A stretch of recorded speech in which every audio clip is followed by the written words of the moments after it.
Shalom Bapak Ibu dan saudara-saudara yang kekasih dalam Tuhan Yesus Kristus. Kembali kita bertemu untuk belajar tentang firman Tuhan.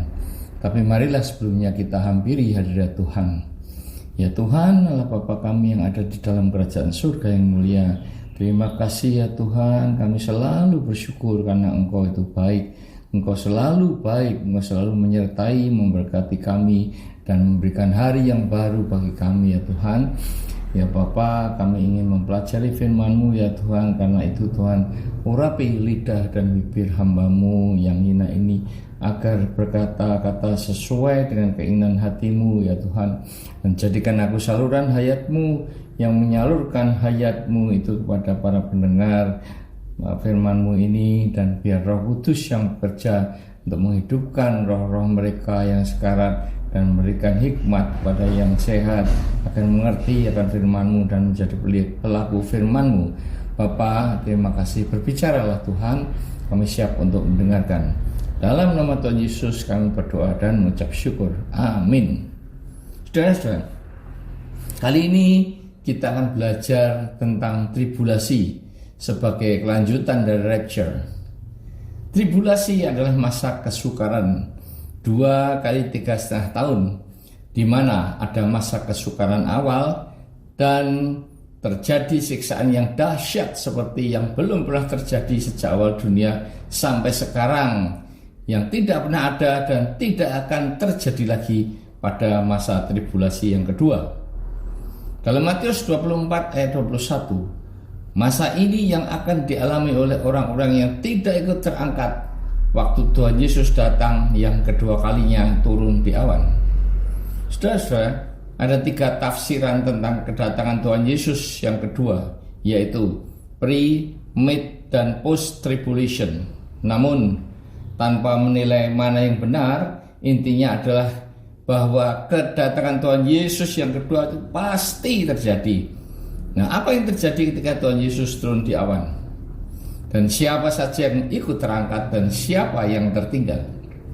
Dalam 1 Tesalonika 4 ayat 16 dan 17 dikatakan, orang yang mati dalam Kristus akan lebih dahulu bangkit, kemudian yang masih hidup akan diangkat bersama-sama dengan mereka menyongsong Tuhan Yesus di angkasa. Seperti lagu Ada Pertemuan di Udara. Nah, ibaratnya setan dan buah pisang, di mana di bagian atasnya sudah masak dan berwarna kuning, tetapi di bawahnya masih berwarna hijau. Maka pisang itu harus dipanen, karena kalau tidak, menunggu sampai masak akan didahului oleh codot. Dan pisang yang masih hijau itu akan dikeram atau dikarbit agar matang. Demikian juga dengan manusia yang hidup. Yang akan ikut diangkat adalah mereka yang telah menerima karunia sulung roh yang menantikan pengangkatan sebagai anak, yaitu pembebasan tubuh kita. Dalam Roma 8 ayat 23. Sedangkan mereka yang tidak memenuhi kriteria itu harus mengalami masa tribulasi awal selama 3,5 tahun dan masa kesukaran besar selama 3,5 tahun. Seperti gambaran pisang yang masih hijau tadi, yang harus dikeram atau dikarbit agar masak dan diistilahkan sebagai buah susulan. Nah, dalam masa tribulasi awal itu, Babylon Jaya dan Antikris mulai menguasai dunia. Babel besar, ibu dari wanita-wanita pelacur dan kekejian bumi yang mabuk oleh darah orang-orang kudus dan darah saksi-saksi Kristus dalam Wahyu 17 ayat 5b dan 6. Babylon agama didukung oleh Antikris akan menyiksa dan membunuh orang-orang kudus.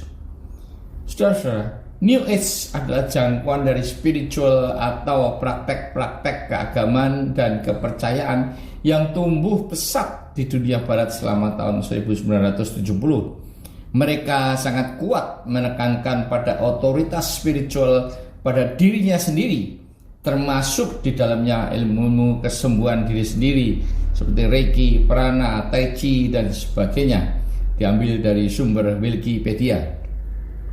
Nah, pada akhir masa tribulasi awal, Babylon Jaya akan dikalahkan oleh Antikristus. Dan dalam 2 Tesalonika 2 ayat 2-4 mengingatkan kita agar tidak bingung dan gelisah oleh adanya pemberitaan seolah-olah hari Tuhan sudah tiba, dan agar jangan disesatkan orang dengan cara apapun juga, karena sebelum hari Tuhan datang harus ada murtad dan dinyatakan manusia durhaka yang harus binasa, yaitu lawan yang meninggikan diri di atas segalanya, yaitu Antikristus yang duduk di bait Allah dan mau menyatakan dirinya sebagai Allah. Saudara-saudara, di dalam kitab Wahyu 13 ayat 15-17 ditulis bahwa patung binatang yang dapat berbicara dan semua orang yang tidak menyembah patung binatang itu akan dibunuh. Nah, pada masa ini manusia dipaksa untuk memasang chip di tangan kanan atau di dahinya, sehingga tidak seorang pun yang dapat membeli atau menjual selain mereka yang memakai tanda itu, yaitu nama binatang atau bilangan, yaitu 666 sebagai lambang Antikristus. Mereka yang tunduk pada binatang dan Antikristus akan kehilangan keselamatannya. Nah, barang siapa yang tidak tunduk pada Antikristus dan nabi-nabi palsu, maka akan disiksa dan dibunuh dan menjadi buah susulan yang akan dibangkitkan pada masa awal pemerintahan 1000 tahun, yaitu ketika kedatangan Tuhan Yesus turun ke dunia bersama para salehnya di pintu gerbang timur Yerusalem. Saudara-saudara, 2 Timotius 3 ayat 12 berkata, memang setiap orang yang mau hidup beribadah di dalam Kristus Yesus akan menderita aniaya. Begitu juga dalam Filipi 1 ayat 29. Sebab kepada kamu dikaruniakan bukan saja untuk percaya kepada Yesus, pada Kristus, melainkan juga untuk menderita untuk Dia. Saudara-saudara, paradigma yang mutlak salah jika mengikut Yesus dengan tujuan utamanya agar diberkati. Karena semua murid-murid Yesus juga mati dianiaya dan menderita menjadi martir. Nah, jika kita hanya percaya saja, maka setan pun juga percaya kepada Allah, bahkan dengan gemetar. Nah, sekarang mana yang menjadi pilihan saudara dan saya?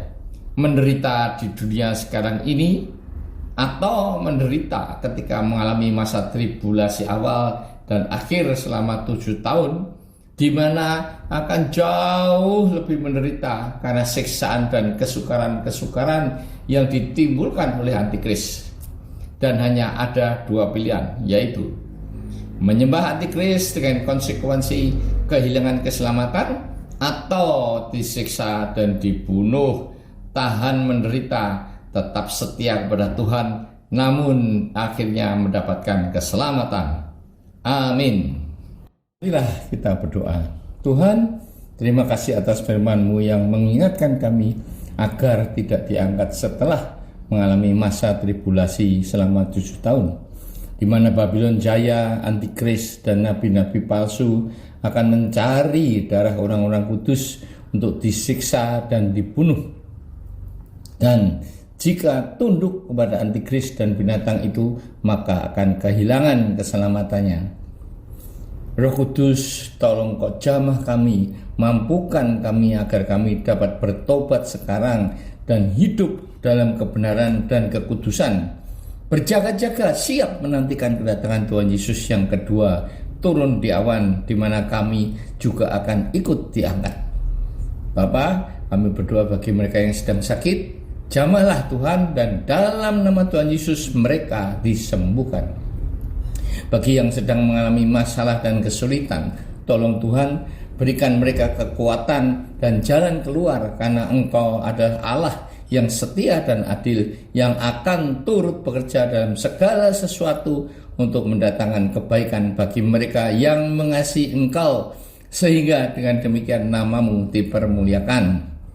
Dengarkanlah ya Tuhan doa kami dan kabulkanlah yang sesuai dengan kehendak-Mu, karena doa ini kami naikkan dalam nama Tuhan Yesus, Juru Selamat kami yang hidup. Amin.